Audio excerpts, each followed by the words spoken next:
Nasaan si Sophie? Sabi mo mag-video. Dali, abot mo sa kanya to. Express our full support that this bill can pass into law. Sir, thank you. Maraming salamat po. Napakaganda po ng nabanggit po ninyo, the fastest growing religion, pati po sa UK, sa United Kingdom. Yun po ang mga magaganda. At alam niyo po, ako po ay matagal na tumira sa Australia. Almost 12 years po ako. Doon sa ex-wife ko. Sa Australia po, yung kanila, hindi lang po public offices, yung mga public na support nila, police station, yun po yung masagat mall. Pati po sa mga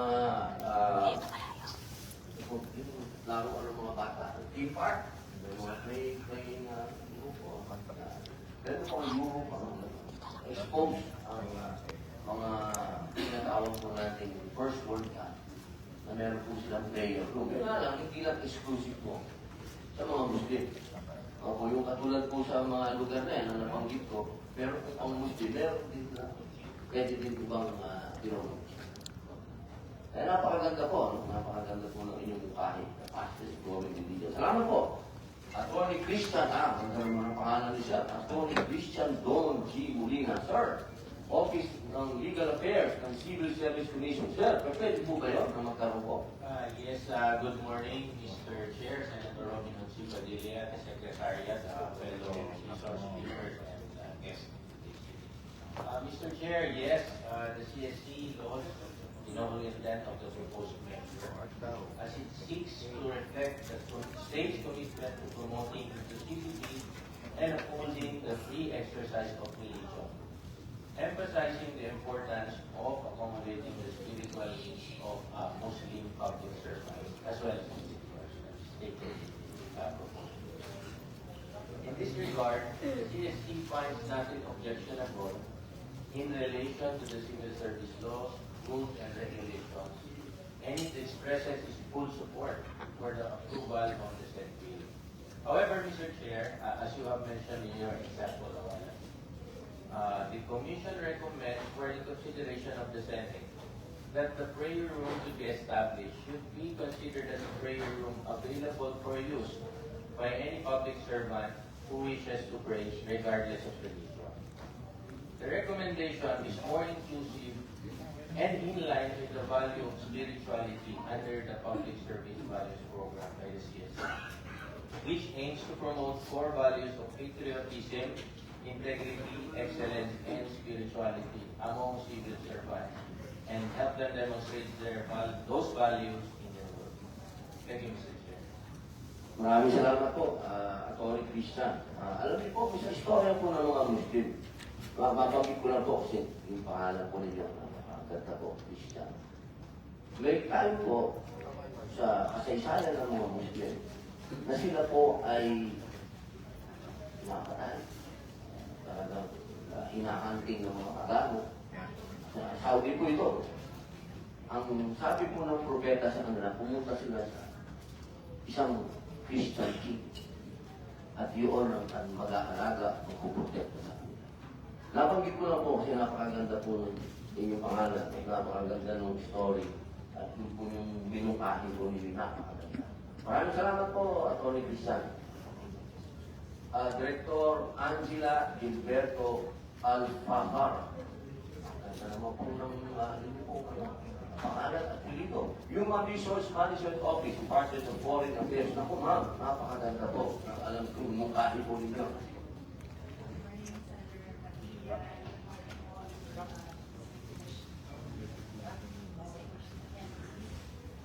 The Department of Foreign Affairs law, in recognition of the importance of the spiritual needs of its employees, provides dedicated prayer rooms. Sa office po namin, separate walking prayer rooms made an email, and each room has been specifically designed for its purpose and equipped with essential tools like a washing area for self-purification, a secure area for storing prayer mats, and really to provide a peaceful environment conducive to prayer and reflection. So these dedicated spaces demonstrate the department's commitment, and in turn, the Department of Foreign Affairs will submit its position paper to the court. Maraming salamat. Kung bagay na bagay ka, Ma'am Dari. Ang ganda ng issue. Ang ganda ng program. I love it. Opo. Yes, ma'am. Thank you very much. Para, ano pong, saan po ito originate? From foreign, ano po ba ito? My family was from Cebu City. So, mga Spanish po ito. Something like that. Minunod ko daw ako na Portuguese, pero kung kalalasan na ako. Ma'am. Kita-kita po ang pagiging ng Portuguese. Ang Portuguese, hindi naman sila ano sila eh, parang mulata. Like you. Yes, ma'am. Thank you, ma'am. Attorney Ros Rafael T. Vascuña. Opo. Department of JLG, sir. Morning, Mr. Chair. Department of Interior and Local Government expresses its full support for the passage of Senate Bill number 0288, which mandates the establishment of multi-prayer rooms in all public offices and establishments. The passage of this bill is an important step toward fostering inclusivity, respect, and religious freedom in the workplace and in public spaces across the country. It recognizes the diverse needs of our citizens, particularly the Muslim population, and seeks to provide them with the necessary facilities to practice their faith in accordance with the Islamic teachings. By mandating the provision of designated prayer spaces, the bill acknowledges the significance of religious observance in the daily lives of many Filipinos. But also promoting culture of respect and understanding within government institutions and public establishments. The bill is not only a reflection of the state's commitment to constitutional principles, but also a proactive measure to accommodate the spiritual and cultural practices of our Muslim citizens, allowing them to carry out their duties and responsibilities without compromising. Kailangan ba ito? Hindi, kataas pa dapat. I may add, for purposes of enhancing Hindi siya pwede. we suggest include in definition what Hindi pwede. public space, Hindi siya pwede kasi nakaganon siya. because if the bill is enacted into law, there might be confusion as to the meaning of public Ito pala. offices, as it might be interpreted Gitna yan sa gitna yan. only to May lagayan. cases operated by Kaya na. government agencies. Lagyan natin. As mentioned by Chairperson Boyle, I think the intention is also to include cases of small so in that regard,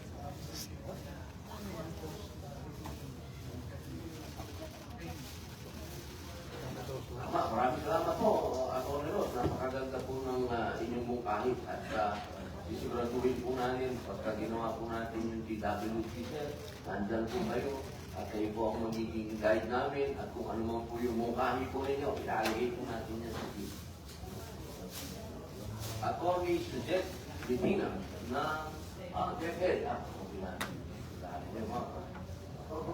morning, Mr. Chair, my fellow attendees. I am Attorney Sujette Medina of the Bureau of Labor Support Services, representing the rights of our Muslim learners. And my colleague here will also ask about the definition of the public office and staff. The Department of Education has consistently recognized our personnel's and learners' constitutional rights to exercise their religion freely.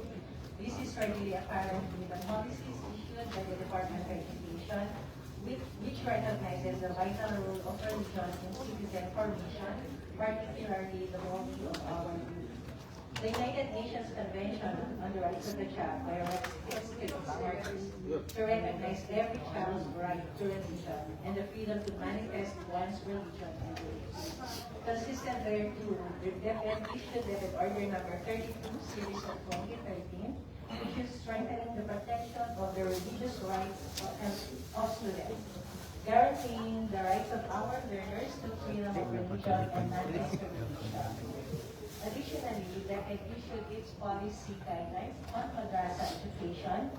As of today, we have our Arabic language and Islamic values education, or ALIVE, which is a program implemented in public schools which aims to provide additional subjects on Arabic language and Islamic values in the regular basic education program.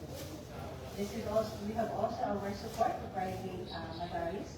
It is a subsidy program given to private madaris, formerly traditional madrasa, which opted to offer the DepEd mandated curriculum to assist them to improve their operational capabilities in implementing the DepEd mandated K-12 program. Specifically, the subsidy shall be allocated for the salary of K-12 teachers, 80%, and the improvement of classroom facilities.